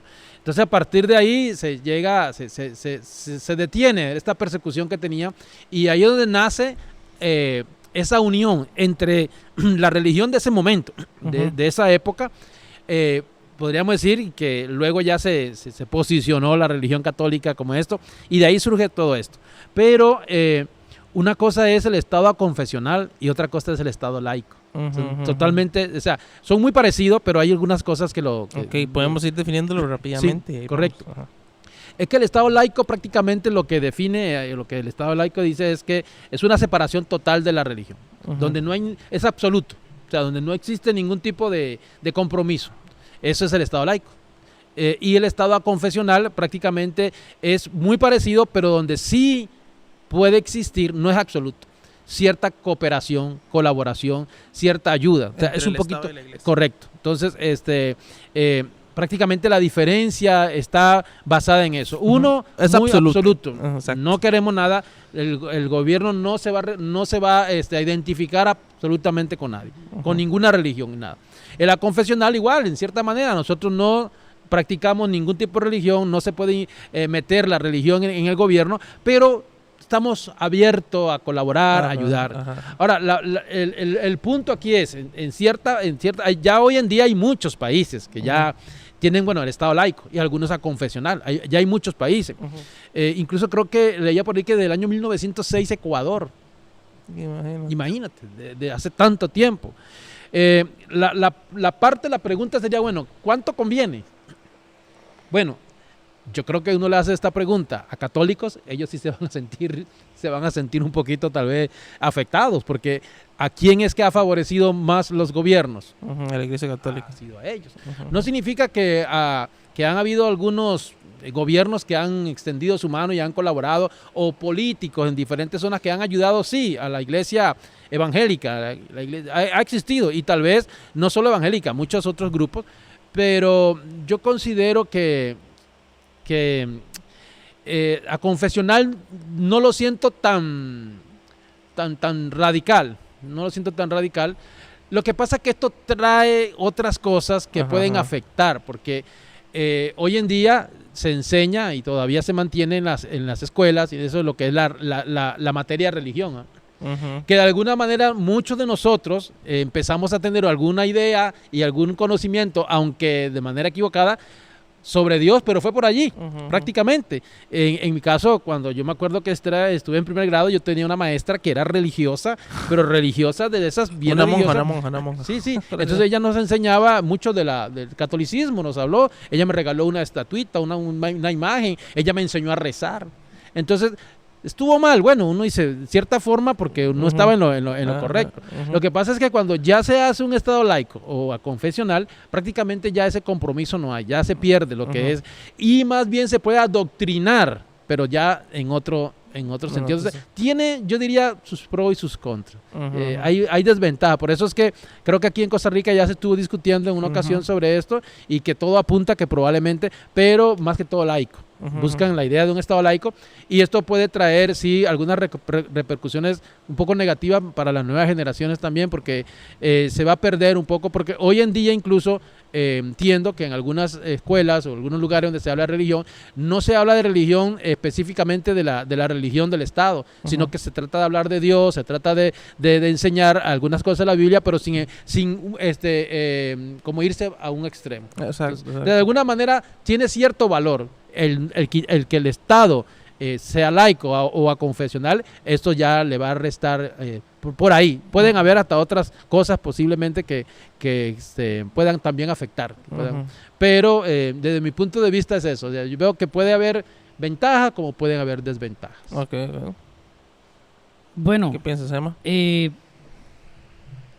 es muy difícil dar la respuesta en pocos minutos porque esto es un tema muy largo. Tiene que ver con política, tiene que ver con historia. Creo que cuando la persona dice desde hace tiempo, hace la pregunta, ¿verdad? Sí, desde hace mucho tiempo ya, digamos que el Estado y la religión han estado muy juntos. Habría que ver desde qué tiempo se refiere él, porque, por ejemplo, ya hablamos sobre Constantino, cómo el Imperio Romano toma la religión, y una vez que toma la religión desde el siglo I hasta el año 300, la iglesia era perseguida por todos los emperadores. César, Nerón, incluso Nerón quemó una ciudad y dijo que fueron los cristianos. En ese tiempo el cristianismo era muy puro, pero cuando Constantino toma la religión y establece el romanismo católico, porque hablamos de que catolicismo es otra cosa. Catolicismo es una relación para con Dios entre diferentes personas de toda tribu, lengua y nación. Eso es el Concilio Niceno, el primero. Creemos en la Iglesia Católica, que es la iglesia de gentiles y judíos. Cuando él toma aproximadamente, voy a hablar aproximados, entre el año 300 y 400, se toma el Imperio Romano toma la religión y establece el catolicismo romano, y es histórico, no se me ofenda a nadie, por favor, lo puede investigar. Ya aquellos cristianos que eran perseguidos, ahora sí más bien perseguían a los que los persiguieron, y era obligatorio ser cristiano. Entonces vemos que en ese momento se une la religión con el aparato del Estado. Con el aparato del Estado. Entonces ya hay un, por así decirlo, hay un Estado confesional, pero más que confesional era un Estado netamente religioso, porque Constantino no solamente era considerado como el emperador. Constantino también era considerado como la voz de Dios que legislaba para con el Estado y para con la iglesia. O sea, el tema era, había un dualismo, tanto como espiritual y físico. Entonces, las decisiones que Constantino tomaba eran para el Estado y para la religión. Entonces, él gobernaba sobre la religión. Entonces, ¿qué pasa si una persona de ese tiempo conservaba la ortodoxia del primer siglo y decía, no, es que Constantino está agarrando la imagen de Zeus y Atenea y está diciendo que esas imágenes ahora son santos? Y él decía, no, pero la escritura dice que no te harás imagen ni lo que está en el cielo. Y si se oponía, pero como él era la voz de Dios, entonces estaba pecando y podía ser condenado. Entonces vemos que hay un grave error de tomar la religión en una posición del Estado. Cuando digo posición del Estado es gobernando así y diciendo, no, usted no puede contradecir lo que yo digo, porque por encima de lo que el Estado diga está la palabra de Dios. Hay que tener mucho cuidado con esto, porque siguieron los siglos, siguieron. En el segundo concilio de Trento, en el año 1546, vea que estamos hablando de 400, casi 1100 años después, se establecen los libros de apócrifos, ¿verdad? Llega la Biblia Católica 73 y se establece la infalibilidad del Papa. Ya el gobernador del Estado y de la religión era el Papa. El Papa es el Vicarius Christus. En ese entonces se declara que el Papa es Cristo en la tierra. No es el Espíritu Santo, aquel que en San Juan 16 dice, sí, exacto. Él será otro en mi lugar, que la palabra otro es éter en griego, que es uno de mi misma esencia. No, ya el Espíritu no gobierna la iglesia. No, ahora va a ser el Papa. Y hasta el día de hoy eso se cree, ¿verdad? Se sigue creyendo. Allá por el año 1600, los reformadores, ya desde el 1500 venía Zwinglio, venía John Huss, John Wycliffe, ellos no estaban de acuerdo con esa interpretación, pero aquí hay que tener mucho cuidado, porque esto es algo que se llama la teología de los dos reinos, el reino espiritual y el reino material. Voy a contar un poquito de historia. Entonces ya ellos se comienzan a oponer a que el Papa, primero que todo, es el vicario Cristo y que es el que tiene que gobernar el Estado. Porque ellos ven que hay una separación natural entre el Estado y la Iglesia. Porque fue lo que hablamos al inicio de la gracia común. Dios al hombre también le dio sabiduría para legislar. Incluso en Daniel capítulo 4 dice que Dios pone reyes y Dios quita reyes. Y que Dios al hombre inclina su corazón a hacer lo que él quiera. Entonces, eso está en Daniel. Entonces, ellos estaban opuestos a que el Papa gobernara en forma de gobernador. En el año 1600, cuando comienza la Reforma Protestante y cuando comienza Martín Lutero a decir, no, un momento, suave. Utiliza esta palabra, simul justus et peccator. Somos justos, pero a la misma vez somos pecadores. Tenemos un reino espiritual por el cual velar, pero también tenemos un reino natural. O sea, somos dos cosas, naturales y espirituales. Somos justos, pero a la misma vez somos pecadores. Romanos 7, Pablo habla sobre esa dicotomía entre que yo con mi mente quiero obedecer a Dios, pero mi cuerpo se opone. Entonces, lo que Martín Lutero quiere decir con simul justus et peccator es que sí, el gobierno tiene que legislar bajo esa gracia común, bajo la sabiduría que Dios le da. Pero, si se opone a lo que la Escritura dice, el redimido o el justo o el que conoce la Escritura no tiene el deber de apegarse al mandato. Por ejemplo, como en ese tiempo era el Papa que tenía la autoridad, él decía, no, Kevin, usted tiene que ir a misa todos los domingos. Y su fe ya era protestante. Usted podía desobedecer al Papa porque no era el que tenía la última voz, como le llaman el vocero de Cristo.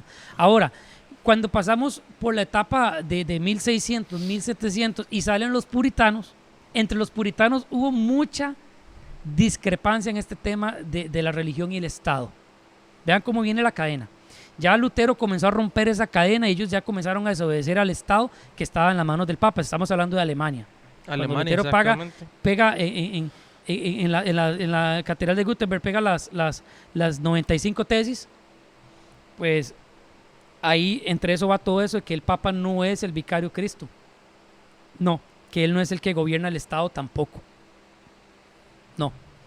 ¿Por qué? Porque Lutero creía en que Dios también, como dice Romanos capítulo 12 o 13, creo que es que Dios también designa autoridades que nosotros tenemos que respetar. Tenemos que respetar. Esto es lo que llamamos gracia común. Dios le dio a ellos sabiduría para eso. Vean que hago tanto tenor en esto porque eso es importante entenderlo. Ahora, sale John Owen, William Perkins, Helmut Brackel, salen un montón de teólogos diciendo, y aquí fue donde salió el puritanismo. Dicen, no.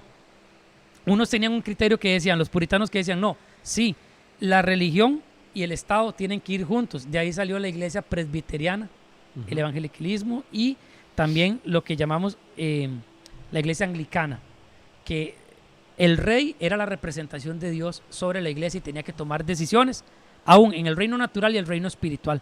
Pero estaban los otros que decían, no señor, no, los dos están separados. O sea, el Estado legisla sus leyes, no puede legislar sobre la iglesia lo que la iglesia tiene que creer. Eso estamos hablando del año 1600, 1700. Y cuando se arma una guerra civil en Inglaterra en esos años, entre el año 1600 y 1700, es cuando los primeros puritanos salen en aquella embarcación, en el Mayflower, y llegan a Estados Unidos, huyendo de la persecución que les estaban dando porque ellos estaban oponiendo a lo que el Estado les quería imponer que creyeran.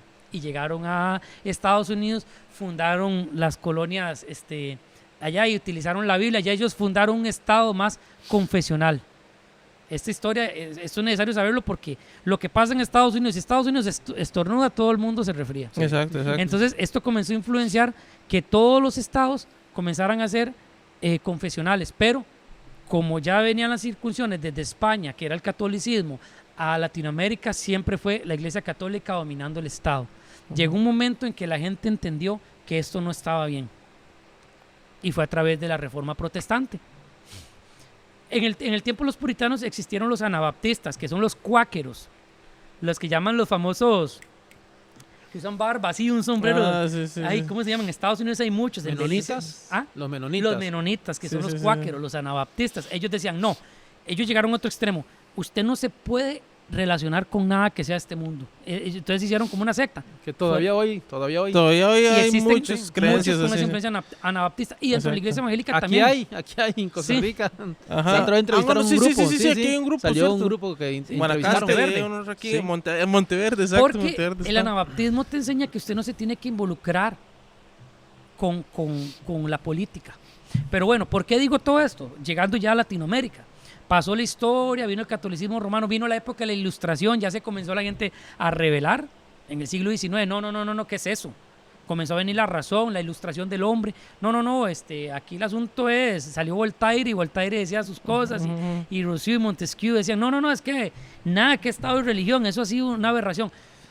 En cierto punto tienen razón por las atrocidades que cometió la Iglesia Católica Romana dominando el Estado, pero en otro no tiene razón, porque los mayores intelectuales y políticos han sido cristianos.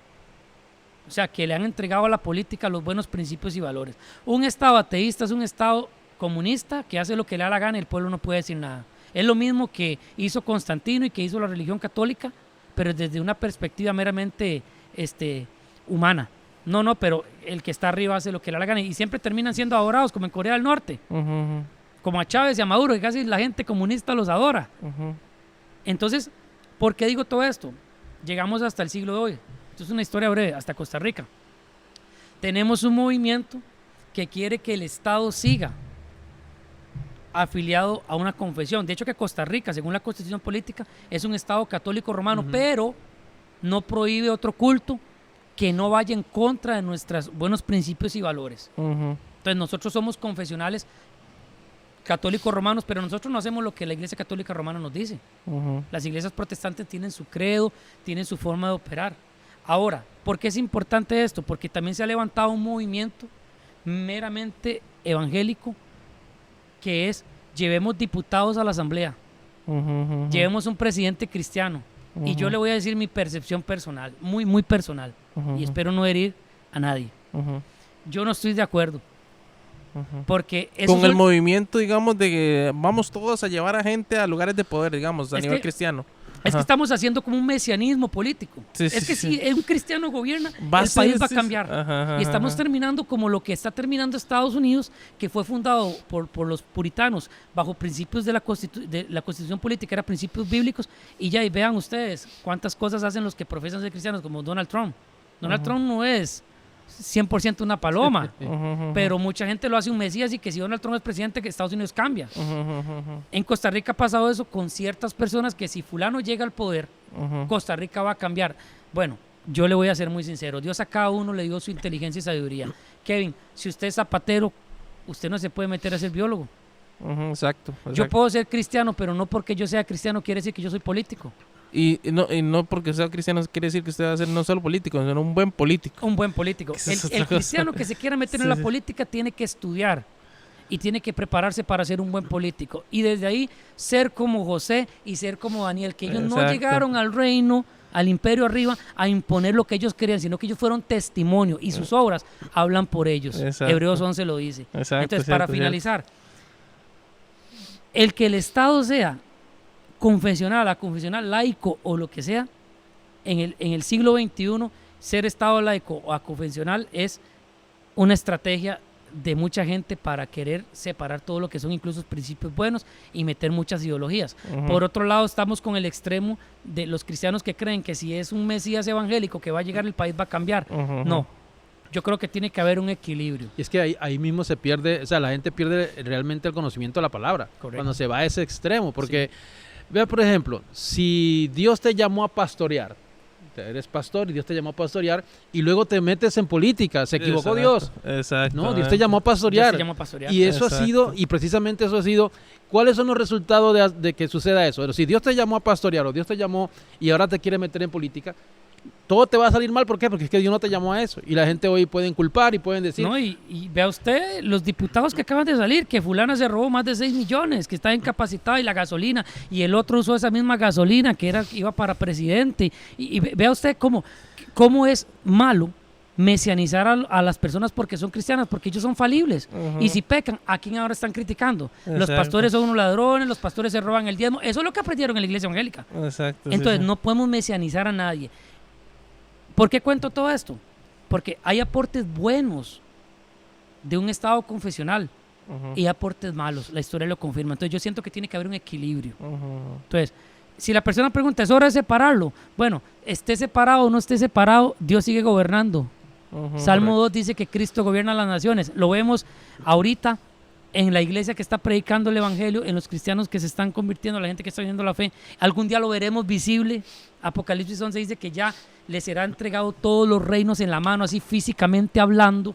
Se va a manifestar el reino físico, todos viviremos bajo un solo régimen, por así decirlo, teocrático. Como Sí, es que hay gente que quiere establecer el reino y nosotros no establecemos el reino. Es que no somos nosotros. Sí, hay algunas personas que con ese movimiento lo que quieren es como establecer una teocracia.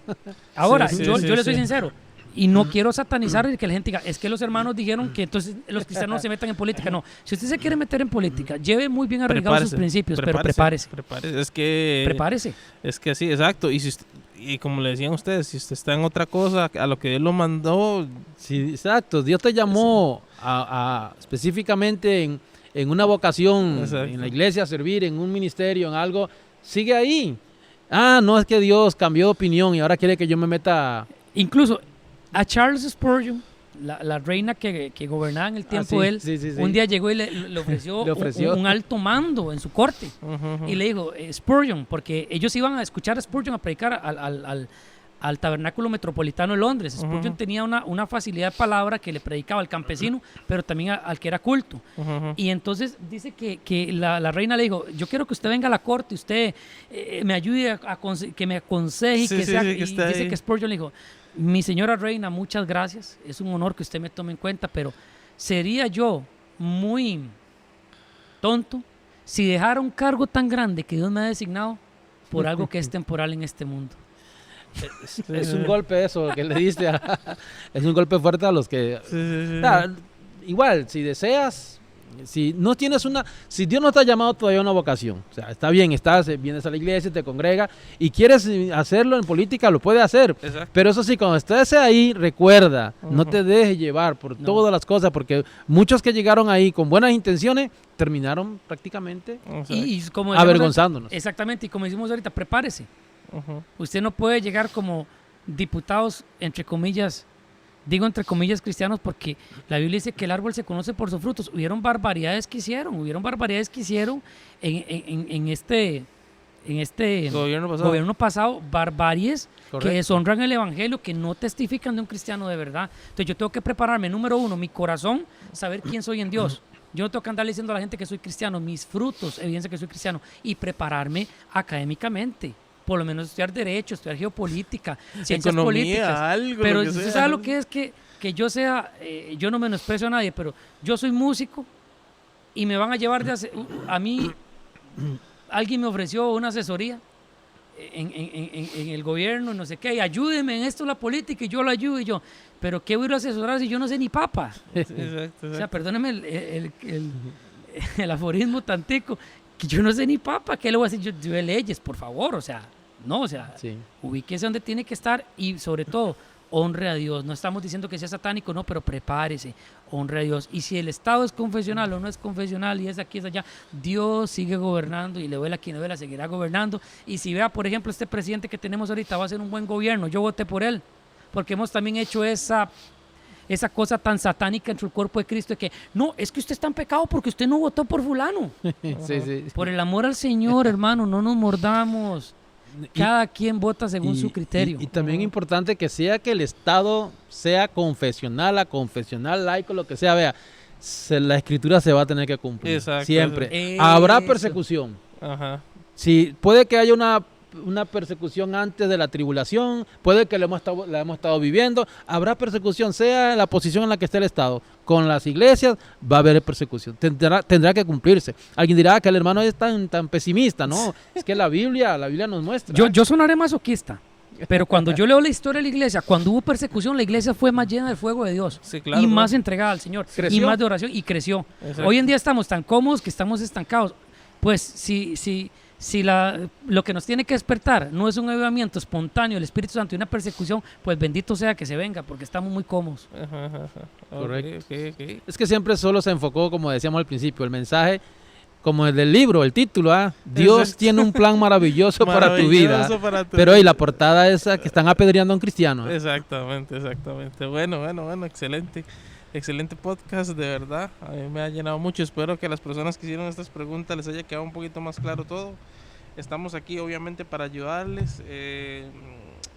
Muy pronto habrá un curso online de hermenéutica, ¿verdad, Fermín? Ok, sí, Estén pendientes ahí de las redes sociales y de todo, de la iglesia, de Fermín, para que todos nos metamos a aprender un poquito. ¿Está bien? Un gustazo que nos hayan escuchado y nos vemos en la próxima.